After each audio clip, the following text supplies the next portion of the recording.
Buenas tardes, mi nombre es Catherine Rodríguez, estudiante de maestría en Derecho Penal de la Universidad de Panamá, y el día de hoy me encuentro con la honorable diputada Paulette Thomas, que nos va a estar hablando acerca de la modificación de algunos artículos del Código Penal en cuanto al delito de violación, específicamente para los menores de edad. Muchísimas gracias, diputada, pues por abrirnos espacio en su agenda. Bueno, como ya me presenté anteriormente, pues soy estudiante de maestría en la Universidad de Panamá. Ya yo había iniciado este tema de la tesis antes incluso que usted hiciera esa modificación pues al Código Penal, y una vez pues que usted propuso eso, la tuve en mente para realizar esta entrevista e incluirla en mi tesis. Muchísimas gracias. Exacto, porque de verdad que es muy importante que hoy día más personas se sumen a la preocupación de este tipo de delitos que cada vez va incrementando, pues lastimosamente no va en disminución. Y justamente lo que quiero probar en mi tesis es que este tipo de modificaciones, este tipo de propuestas que incrementan lo que es la pena para el abuso sexual infantil, ayuda a disuadir, ayuda a que la sociedad se abstenga, o más bien esa persona pues que tiene en mente hacer este tipo de delitos, se abstenga al momento de pensar en la pena. Voy a estar tanto tiempo en la cárcel, mejor no, ¿verdad? Entonces, iniciando pues con la entrevista, diputada, ¿qué la motivó a presentar este proyecto de ley que endurece las penas por delitos de abuso sexual, especialmente cuando las víctimas son menores de edad? Bueno, primero, muchísimas gracias por tomarme en consideración. Este proyecto de ley yo lo propuse siendo una ciudadana. Estaba yo en el periodo de búsqueda de firmas cuando decidí llevar este anteproyecto ante Iniciativa Ciudadana. Luego el orden lógico de todo esto fue una vez ya que alcancé la curul, que este fuera mi primer anteproyecto de ley, y en efecto así fue. Yo creo que tenemos una deuda pendiente de hace muchísimo tiempo. Nuestras leyes, las leyes que están hasta este momento, terminan dándonos penas que terminan siendo irrisorias, lamentablemente, y la pena tiene que ser congruente con el daño que se está ocasionando. Y no estamos hablando de un crimen banal, estamos hablando de marcar a una criatura por el resto de su existencia. Una criatura que probablemente no va a poder brillar, tal vez como estaba predestinado, porque carga con todo este dolor, con toda esta tristeza. Inclusive en algunos casos puede estar guardada en lo más profundo de su psique. Pero es una deuda que teníamos pendiente con nuestros niños y niñas. En la actualidad, la pena mayor es entre 12 y 15 años, pero cuando se presentan ante el sistema penal acusatorio, el señor o la señora, que también puede ser violadora, baja la cabeza y admite su culpabilidad, y es como si esta fuera una especie de atenuante. Y ante este tipo de crímenes no puede existir ningún atenuante, muy por el contrario. Pero entonces, al aceptar su culpabilidad, en lugar de darle la pena máxima, terminan dándole entre 6 u 8 años de prisión. Lo que nos indica también es que si mantienen un buen comportamiento mientras están recluidos o deciden estudiar una carrera, que también puede ser la opción, al cumplir las 2/3 partes de esa pena van a estar en la calle. Entonces, una persona que siente placer al tener relaciones sexuales con una criatura es una persona que definitivamente no está bien. Pero por ahí tenemos otro problema. Tenemos otro problema, te lo paso. Tenemos otro problema, y es que tenemos un déficit enorme en cuanto a psiquiatras forenses, psicólogos clínicos. Entonces estamos viendo que el rascar en este problema nos lleva cada vez más a un problema mucho más profundo. ¿Por qué? Definitivamente las penas no van a evitar que se cometan estos deleznables actos. No lo van a evitar. Que se lo van a pensar un poco más es una realidad. Porque nosotros, en lugar de los 12 y 15 años, que es la pena máxima que existe en estos momentos, estamos solicitando que sean entre 25 y 30 años. Yo quería eliminar la posibilidad que se dieran acuerdos de pena, pero por parte del Ministerio Público, específicamente la Fiscalía Especializada de Delitos Sexuales, nos nos hizo entrever la realidad que en muchos casos depende de la destreza misma del fiscal, de cómo vaya guiando el caso, porque a un niño y a una niña no la puedes estar revictimizando y estar recordando y reafirmando una y otra vez lo terrible que le ha sucedido. Así que también depende de la astucia, por ponerlo de alguna manera, de estos fiscales que sepan llevar el caso hasta que la persona confiese su culpabilidad. Y en este aspecto tendremos que tener algún tipo de pena que tal vez va a ser un poco menor, pero definitivamente esos 12 y 15 años terminan siendo una burla, definitivamente, para el daño que están ocasionando. Porque uno de los puntos más discutidos es justamente la eliminación del acuerdo de pena. Pues en muchas voces lo consideraron no prudente, ¿verdad? Pero ¿por qué usted consideró fundamentalmente excluir esta figura procesal de los delitos sexuales? Esa fue la recomendación misma del Ministerio Público. Esa fue la recomendación, porque te acabo de comentar, depende en algunos casos de la destreza que pueda tener el fiscal en un momento dado para ir guiando a la persona hasta que finalmente termine confesando su culpabilidad. Entonces, obviamente, hay que tener otra figura que tal vez no sea ir hasta la pena máxima. Pero lo que te conversaba hace un instante sobre el estar rascándole sobre este tema que te lleva a otros temas que también tenemos que ponerle la mirada con una gran responsabilidad. Una persona, como te dije hace un momento, que siente placer al tener relaciones sexuales con una criatura, no está bien. Eso es una realidad. Pero por otro lado no tenemos el acompañamiento ni de psiquiatras forenses ni de psicólogos clínicos suficientes para poder guiar a esta persona para impedir que recaiga. ¿Por qué? Porque por su propia naturaleza lo más seguro es que, caramba, este ser humano va a tener que estar luchando con sus demonios internos el resto de su vida, porque su misma naturaleza lo va a orillar a reincidir, a recaer, a ocasionar un dolor tan grande como es manchar la inocencia de una criaturita, de un niño o de una niña.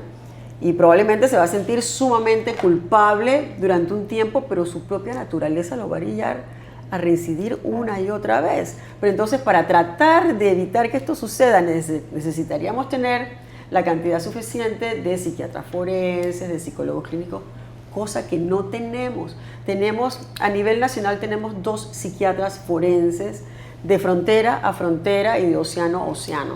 Entonces no estamos en CSI, no estamos en la ley y el orden, que de repente ves a los fiscales o ves al Ministerio Público que se traslada de un lado a otro. Si hay un caso en Dolega y mañana hay un caso en Churuquita, que de repente en Dolega tomas el helicóptero, te lleva hasta Churuquita y vamos a ver el caso de Churuquita. Eso no es verdad, estamos en Panamá. Entonces eso va haciendo que se vaya postergando una y otra vez las audiencias, y eso va acrecentando cada vez más la mora judicial que tenemos hoy en día, y eso es una realidad.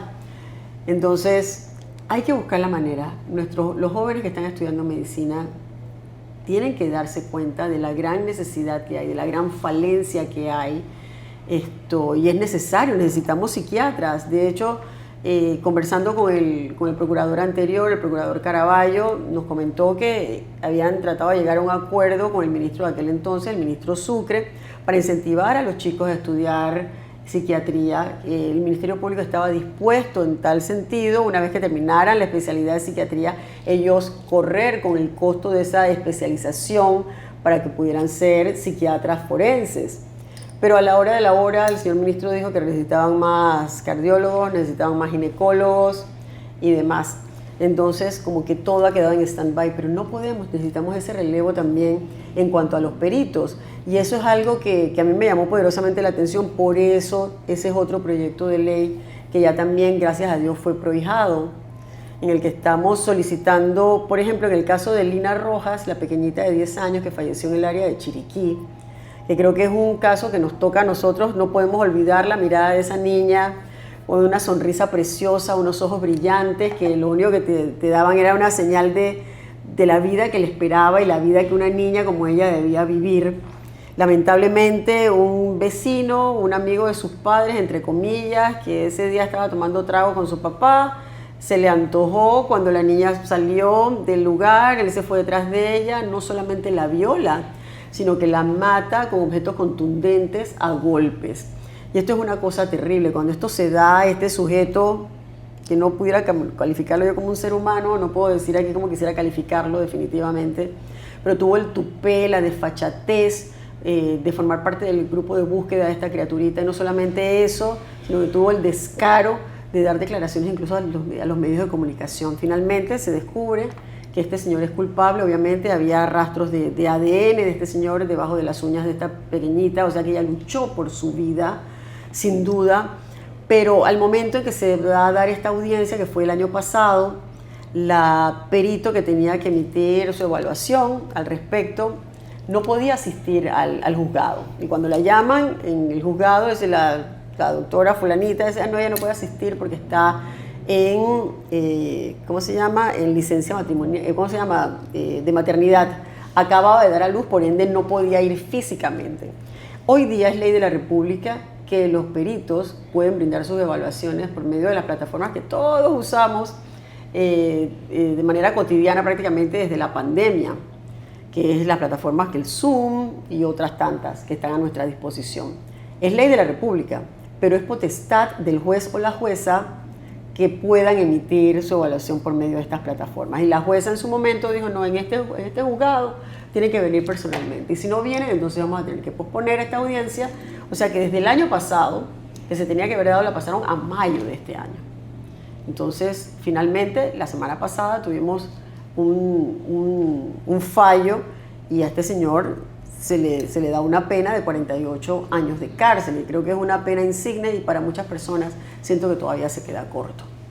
El asunto es que con este proyecto de ley que yo propuse, le damos la oportunidad de que ya no sea potestad de los jueces que los peritos puedan brindar su evaluación por medio de las plataformas. O sea que ya no puedan venir, pero no hay ningún problema. Ahí está el Zoom y que dé su evaluación sin ningún problema. Eso busca agilizar cada uno de estos procesos de manera que fluya y sea mucho más rápido todo el proceso.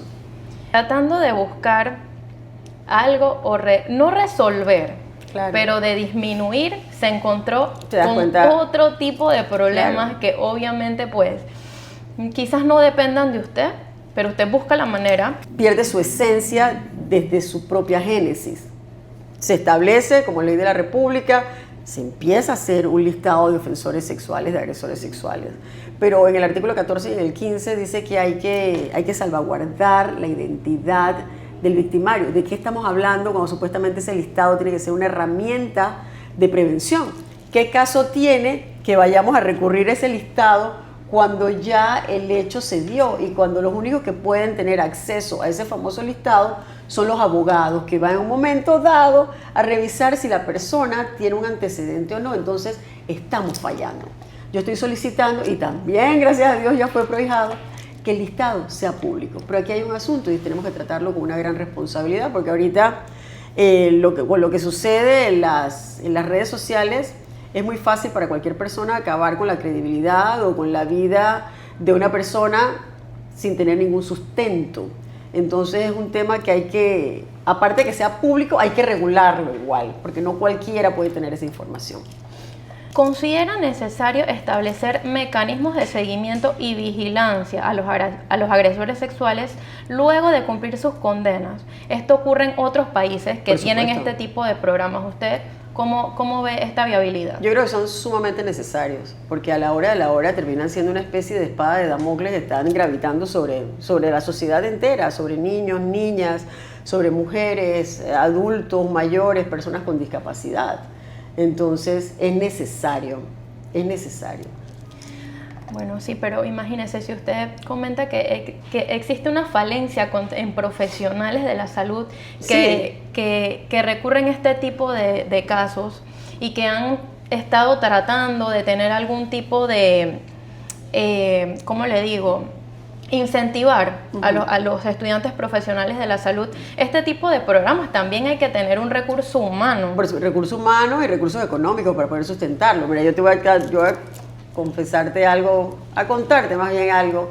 El año que inicia la pandemia, 3 semanas antes de la pandemia, estábamos en un grupo de trabajo en el Ministerio de Gobierno y Justicia, que estamos hablando acerca de precisamente estos crímenes contra las mujeres, los femicidios, violaciones y demás. Y la reunión éramos como 30 y pico personas, con el ministro, la viceministra, entidades de la sociedad civil, los grupos de mujeres y demás.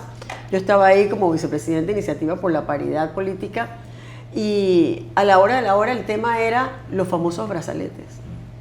Los famosos brazaletes de los que estamos hablando, ya yo no sé desde hace cuánto tiempo se está hablando en este país de los brazaletes, y no podemos concretar. Eso es una historia también, porque por otro lado se necesita el acompañamiento también de las telefónicas, que tienen que brindar ese apoyo, y ese apoyo tiene que terminar siendo parte de su responsabilidad social, sin duda.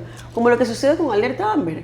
La Alerta Amber aquí no está funcionando todavía, a pesar de que ya es ley de la República. Hay que implementarla y poner todos los parámetros necesarios para que sea finalmente efectiva. En este momento lo único que tenemos es una página de Instagram que se llama Alerta Amber, y en donde cuelgan las fotografías y los datos de los menores de edad que están desapareciendo. Pero es que no es que tú lo recibas, o sea, yo lo recibo porque obviamente esos son los temas que yo estoy tratando, es mi interés cotidiano, pero yo a su vez entonces la comparto con todos mis seguidores, y muchos de ellos también lo compartirán, pero no se trata de eso, se trata que finalmente las telefónicas entiendan que así como nos atiborran con toda clase de el nuevo plan, el nuevo dispositivo y todas las promociones, así mismo como llegan todas las semanas o todo un día sí, el otro también, así también tiene que ser expuesta y dada a conocer ante la faz de todo el país que un menor de edad ha desaparecido, porque todos y cada uno de nosotros tenemos que convertirnos también en agentes de búsqueda de esa criatura. Es importantísimo, pero tenemos que lograr también esa alianza estratégica con las telefónicas, que hasta la fecha creo que solamente una se ha pronunciado. Bueno, usted acaba de tocar un punto muy importante. En cuanto a la alerta Amber, hay solamente una página de Instagram. Sabemos que pues nosotros, prácticamente todos los panameños, tenemos acceso a internet y a los celulares, ¿verdad? Todos tenemos un celular. En este país, yo creo que este es el país que más celulares hay per cápita. Hasta una persona puede tener 2 y 3 celulares. Sí, no sé cómo hace, yo como me estoy volviendo loca, pero bueno. Pero, por ejemplo, las víctimas en comunidades indígenas, rurales o de difícil acceso, incluso que muchas veces no tienen acceso a internet, data, muchas veces estos delitos a menudo quedan impunes o son resueltos de medios no judiciales. ¿Cómo usted...? Y es aparte, y perdón que te interrumpa, pero yo siento que aparte es muy triste también cuando como sociedad escuchamos que algo como esto ha sucedido y la gente simple y sencillamente le pone un tag como que no te preocupes, si eso es cultural. Eso no es cultural. Eso no puede ser cultural, porque no es cultural que un abuelito viole a su nieta, no es cultural que un hermano viole a su hermana, no es cultural que un papá embarace a su hija, y no es cultural que un tío embarace a su sobrina. Eso no es cultural. Son una serie de maleantes, de enfermos que deberían estar tras las rejas y que han marcado la vida de lo que supuestamente más deberían querer, que son sus hijos, sus sobrinos y sus familiares cercanos. Y se están aprovechando precisamente de la jerarquía que pueden, de la supremacía jerárquica que tienen, porque es el papá, porque es el abuelo, porque es el tío, porque es el hermano. Esto no puede ser. Que asimismo también puede ser otro superior jerárquico como un pastor, o puede ser un maestro. ¿Cuántos casos no se han dado ya? Y en lo que tú acotas con respecto a las comarcas, yo creo que ese es un tema bien importante. Y es un tema que lo estamos viendo como si estuviera sucediendo en un universo paralelo. Y no es un universo paralelo porque todos somos panameños. Aunque estén en la comarca, también son panameños. Y no puede ser que tengamos un gobierno dentro de otro gobierno.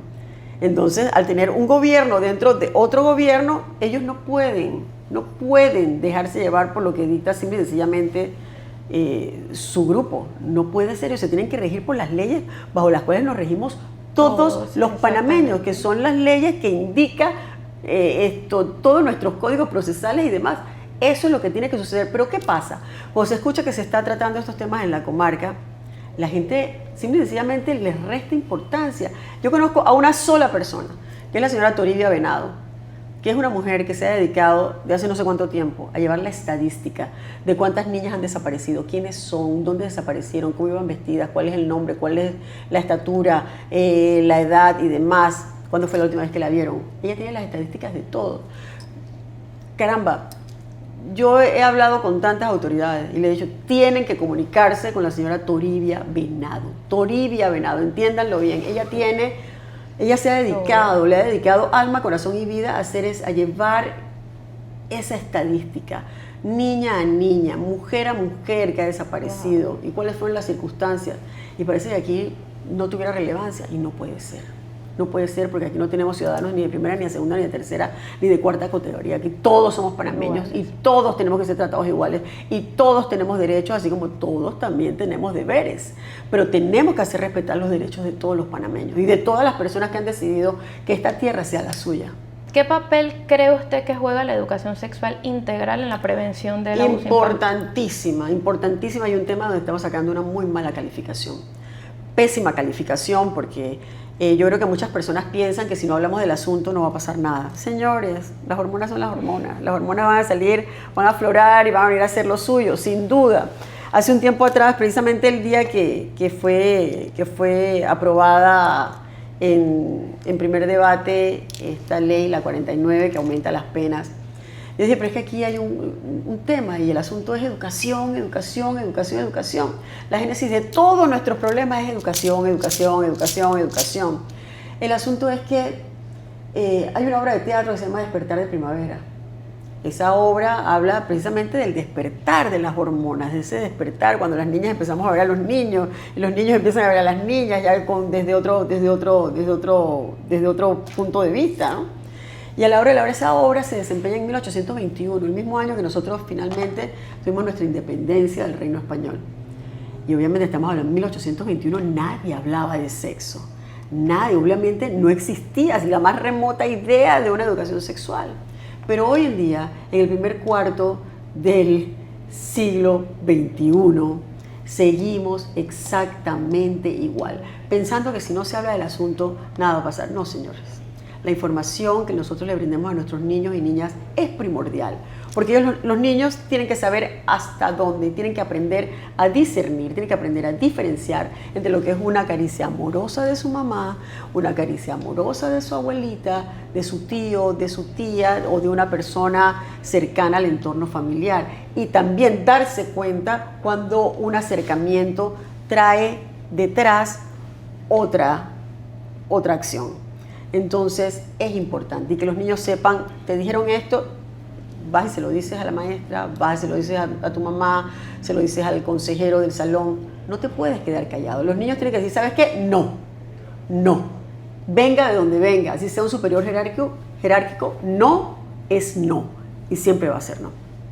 Pues yo pienso igual que usted en cuanto al tema pues de educación sexual. Es algo muy polémico hablar hoy día de eso, es algo que pues se ha intentado pues instruir a la sociedad, pero bueno, salen ciertos grupos, de lo cual yo respeto. Y perdóname que te interrumpa una vez más, pero yo recuerdo hace unos años atrás, aquí hay un grave problema y nos está pasando una y otra vez con diferentes iniciativas de ley que hay. Porque las personas no terminan de leer, no terminan de entender lo que supuestamente deberían entender. Entonces, en muchas ocasiones tú vas y ves la manifestación y te acercas y preguntas, oye, ¿tú leíste la ley? Ah, no. ¿Y qué haces aquí? Ah, no, es que fulanito me dijo que viniera. Entonces no puede ser. Nosotros tenemos que buscar la información, leer, compartir la información y así como de repente vamos a tomar un café con los amigos, con las amigas, hablar del tema. Porque a lo mejor lo que tú entendiste no es correcto, pero ya cuando lo haces un tema y estás en el top of mind de la ciudadanía, entonces ya, oye, vámonos, oye, sí es cierto, era por aquí, yo me equivoqué, yo pensé que era por acá. ¿Sabes qué?